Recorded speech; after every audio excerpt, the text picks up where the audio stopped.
Bonjour mesdames et messieurs, bon réveil, bienvenue dans ce 6h30. Les musulmans célèbrent à ce vendredi 1er septembre, l'Aïd el-Kébir, la fête de Tabaski. Le gouvernement, à travers le ministère de la Femme, de la Protection de l'Enfant et de la Solidarité, a procédé à une remise de dons à plus de 1000 familles démunies, veuves et orphelins, y compris un don qui se situe dans le cadre de Plaisir Tabaski, un projet qui vise à offrir à des familles vulnérables de quoi fêter. Les bénéficiaires ont donc reçu du riz, de l'huile et de la viande. Astou Touré. Port-Boué, nouveau quartier, une zone où vivent plusieurs familles défavorisées. Dans ce quartier qui abrite le plus grand parc à bétail du pays, Abou, ex-chauffeur de taxi, fait partie des habitants de cette agglomération. Il revient de la grande mosquée. Là-bas, il a reçu un kit composé de riz, d'huile et de viande pour mieux célébrer la fête de la Tabaski. Pour ce père de famille, très tôt parti à la retraite du fait de la maladie, ce don est un vrai soulagement pour lui et sa famille. C'est madame qui débrouille avec des petits-enfants. Mais début, souvent, il vient me donner un peu, je mange. Je n'ai pas pu acheter un mouton. C'est qu'on a eu ça, on est trop content. On sait qu'on va bien manger maintenant. Ça fait 12 ans que je suis dans souffrance. Et quand la fête même est arrivée, je m'inquiétais où on allait gagner l'argent pour manger. Donc, à ma grande surprise, je vois les enfants avec les dons, que c'est pour lever. Donc, moi, je suis très contente. Le mot me manque même. Comme lui, ce sont plus de 1000 familles démunies du district d'Abidjan et 53 familles de la commune de Divo qui bénéficieront de ce kit. La Tabaski, c'est un moment de solidarité, moment de partage en mémoire à l'acte posé par le prophète Abraham. Ça doit être un moment de joie et d'unité, de cohésion surtout pour notre pays. Toutes les prières qui vont être formulées, particulièrement par toutes ces populations bénéficiaires au niveau de Divo, et vont remonter au Seigneur. Un don du ministère de la Femme, de la Protection de l'Enfant et de la Solidarité à travers le projet Plaisir Tabaski. Il était question de pouvoir les aider de sorte à pouvoir mener toutes ces personnes-là à bien fêter et à fêter dans la joie, dans l'allégresse. Aujourd'hui, nous parlons de Plaisir Tabaski, mais nous avons joie de Noël. Donc on se donne rendez-vous, si plaît à Dieu, en décembre, pour que nous puissions voir aussi la joie des chrétiens à avoir apporté l'aide du ministère. Ce projet, qui est à sa première phase, se situe dans le cadre de la politique nationale sociale du gouvernement et les activités du Fonds national de la solidarité. Il va s'étendre dans les années à venir aux autres communes de l'intérieur du pays. Au terme de son séjour privé en France, le président de la République, Alassane Ouattara, a eu une rencontre à l'Élysée jeudi avec le chef de l'État français, Emmanuel Macron. Au menu de leur entretien, les questions économiques, mais aussi la montée de l'immigration clandestine, le terrorisme et les préparatifs du sommet Union européenne-Afrique qui se tiendra à Abidjan au mois de novembre prochain. Les deux chefs d'État ont également déjeuné. On regarde.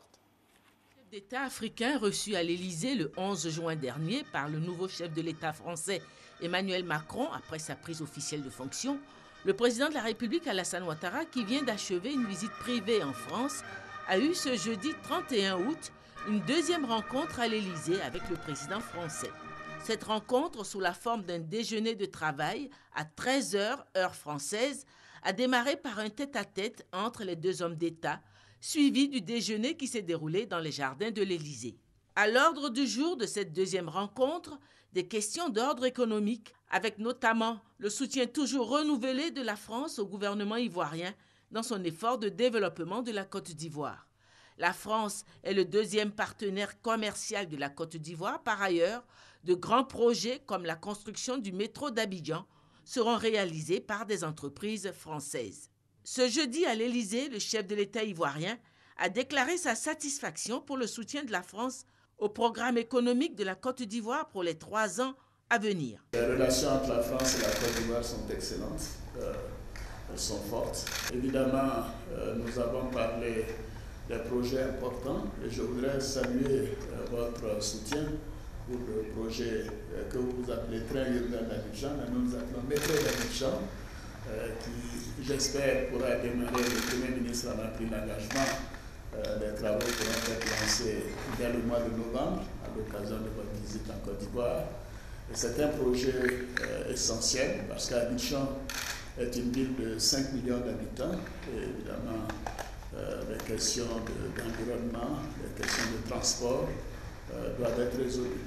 Et nous portons un grand espoir à la réalisation de ce projet pour que les choses entrent en opération avant 2020. Nous avons aussi parlé du soutien global de la France par rapport à notre programme économique avec le Fonds monétaire international. Et je voudrais saluer l'effort exceptionnel qui est fait. C'est un investissement, un programme financier de 2 milliards d'euros sur les 3 années à venir, ce qui est véritablement exceptionnel. Et dire que ceci sera utilisé dans le secteur que vous avez mentionné, que ce soit le développement durable avec le métro, l'éducation ou la sécurité. En ce qui concerne la coopération monétaire, je suis le président en exercice de la conférence des chefs d'État de l'UEMOA.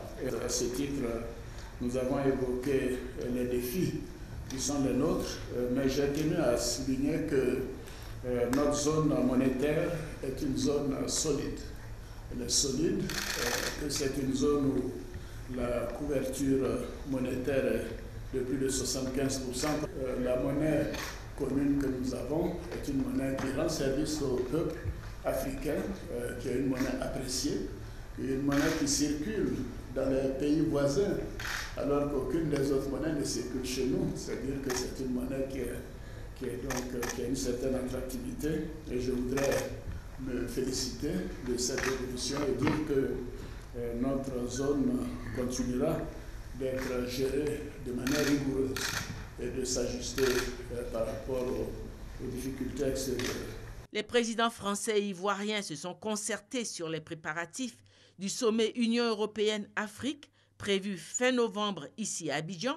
Le chef de l'État français a déclaré son inquiétude face à la montée du flux migratoire et du terrorisme. Nous avons également abordé les questions régionales, le développement et la consolidation de la CEDEAO et de l'Union africaine, et évidemment la préparation du sommet Union européenne-Afrique qui se tiendra à Abidjan fin novembre, auquel j'aurai le plaisir de me rendre. Et c'est ce sommet qui doit aussi jeter les bases de la refondation du partenariat entre nos deux continents, un partenariat avec un cadre plus moderne, davantage tourné vers les attentes de la jeunesse africaine et européenne, et qui permettra de jeter les bases de programmes communs en termes d'éducation, là aussi, de formation, d'échanges universitaires, de développement économique et d'un meilleur contrôle des migrations. Inciter par une politique de développement volontariste les jeunes ou les moins jeunes à rester pour réussir, se développer et avoir une vie stable dans leur pays d'origine, mais également lutter ensemble contre tous les réseaux de passeurs et les trafiquants qui, dans la région, font un mal considérable et ne sont pas sans lien avec le financement du terrorisme. Et donc, je souhaite que le président Ouattara de la Côte d'Ivoire soit pleinement associé, nous l'évoquions en début de semaine. On ne peut pas accepter qu'il y ait aujourd'hui des millions d'Africains qui prennent des risques considérables pour leur vie, mais qu'il y ait surtout des dizaines de milliers d'Africains qui meurent ou dans le désert ou dans la Méditerranée, parce qu'ils ne peuvent avoir une vie normale et un développement normal dans leur pays, et parce qu'ils sont l'objet de la manipulation de ces trafiquants. Et ça, c'est aussi l'un de nos combats communs. Après cette rencontre avec le président Emmanuel Macron, le chef de l'État ivoirien devait regagner Abidjan. Ici en Côte d'Ivoire, et vous allez le voir en image, le 12 septembre prochain, le Trésor public devra capter 80 milliards de francs CFA sur le marché financier de l'UEMOA, l'Union économique et monétaire ouest-africaine. Une opération qui se fera à travers l'obligation synthétique dont le lancement a eu lieu jeudi à Abidjan. Les détails dans nos prochains journaux.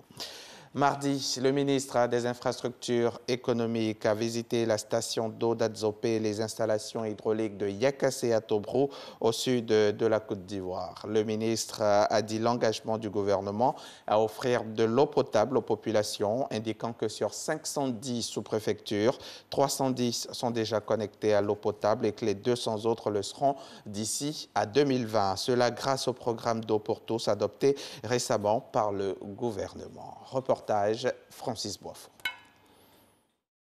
Visite du ministre des Infrastructures économiques à la station d'eau d'Adzopé et sur les installations hydrauliques de Yakassé à Tobrou. Le docteur Amédé Kofi Kouakou se dit préoccupé par les problèmes d'eau en Côte d'Ivoire. Aujourd'hui, en Côte d'Ivoire, si je prends simplement les sous-préfectures où il y a un sous-préfet, il y en a environ 510. Sur les 510, il y en a 200 où il n'y a pas un seul château d'eau, où il n'y a pas une seule canalisation. Vous avez 21 000 pompes villageoises. Nous avons des pannes d'environ 40% sur ces pompes villageoises. Pour résoudre ces problèmes, le gouvernement a adopté le programme d'eau pour tous. Avec le projet qui a été adopté dans Eau pour tous, les 200 sous-préfectures seront équipées en château d'eau, en canalisation avant la fin de l'année 2018. Les 21 000 pompes villageoises sur 3 ans seront réhabilitées. Ce programme prévoit l'augmentation du nombre d'abonnés SODECI, actuellement de 930 000 à 1 380 000 d'ici à 2020, soit 450 000 nouveaux abonnés. Et ces 450 000, ce sont des branchements sociaux. Les populations ne paieront que 1 000 francs et on va leur poser un compteur. Donc vraiment, le chef de l'État souhaite que toute la population puisse accéder à l'eau. Autre chose importante, lorsque vous allez faire un abonnement normal d'eau, vous avez une avance sur consommation. Aujourd'hui, si vous êtes propriétaire de votre maison, vous ne payez plus d'avance sur consommation. Les avances sur consommation sont réservées que pour ceux qui sont locataires. Toutes ces mesures, ajoute le ministre des Infrastructures économiques, visent à réduire le coût de la vie et faciliter l'accès à l'eau potable, source de vie. L'actualité internationale en bref. Au Cameroun, le président Paul Biya a décrété mercredi l'arrêt des poursuites contre certains leaders et activistes anglophones. Ils étaient jugés par un tribunal militaire de Yaoundé après les violences qui ont secoué en décembre 2016 les 2 régions anglophones du pays.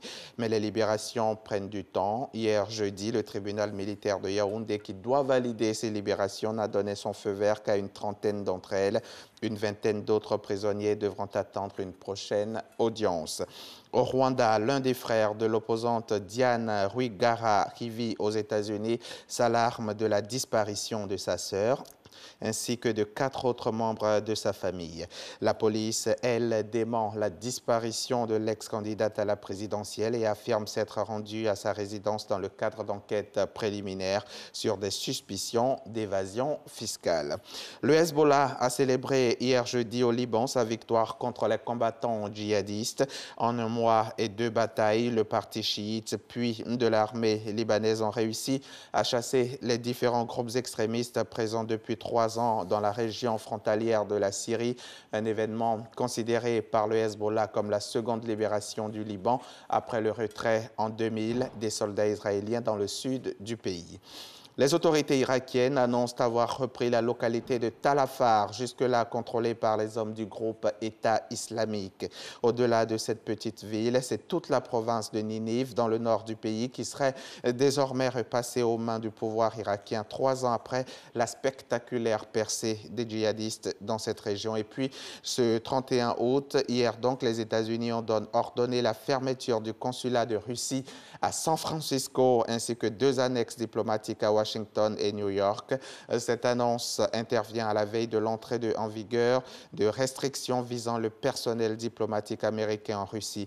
Le chef de la diplomatie russe, Sergueï Lavrov, a regretté l'escalade des tensions entre les 2 pays. Un mot de sport pour terminer ce journal. Les éléphants de Côte d'Ivoire sont arrivés hier en milieu d'après-midi au Gabon. L'objectif est affiché, c'est consolider leur première place dans le groupe C. Sébastien Ouagnan et Barnabé Conan sont nos envoyés spéciaux sur place au Gabon. Arrivé au Gabon ce jeudi 31 août 2017, une double mission attend les éléphants de Côte d'Ivoire. La première, effacer le mauvais souvenir de la CAN 2017 au Gabon, où la Côte d'Ivoire est sorti par la petite porte. La deuxième mission, réussir une bonne prestation face aux Panthères du Gabon. Ce samedi 2 septembre 2017, au Stade de l'Amitié, Sino-Gabonais d'Angondje. La CAN, ça fait partie déjà du passé. Maintenant, nous sommes là pour la qualif de la Coupe du Monde. Nous sommes déjà premiers du groupe. Il faut maintenir le cap. Et je pense que par rapport à nos supporters, c'est-à-dire par rapport aux Ivoiriens, nous devons donner le meilleur de nous-mêmes pour que les choses changent. Il n'y a pas de pression, c'est un match de football. Et je pense qu'il faut prendre du plaisir. C'est vrai que voilà, il y a 6 points à prendre sur une qualification, mais pas pour autant qu'on va se mettre une pression. Les éléphants de Côte d'Ivoire ont été accueillis par Philippe Mangou, ambassadeur de la Côte d'Ivoire près la République du Gabon. En tant qu'ambassadeur de Côte d'Ivoire au Gabon, je suis venu accueillir les éléphants qui arrivent ici pour la deuxième fois en moins d'1 an. La première fois, ça a été dans le mois de février et cette fois-ci, ils viennent dans le cadre donc, des éliminatoires de la Coupe du Monde Russie 2018. Je suis donc venu les accueillir, les encourager, leur prodiguer des conseils afin qu'ils puissent repartir d'ici avec de bons résultats de manière à être propulsés du groupe C. Les éléphants de Côte d'Ivoire sont confiants et ils ont les arguments pour réussir un bon résultat afin de consolider leur première place dans le groupe C. C'est la fin de ce journal. Merci de l'avoir suivi. Bonne fête de Tabaski à tous les musulmans.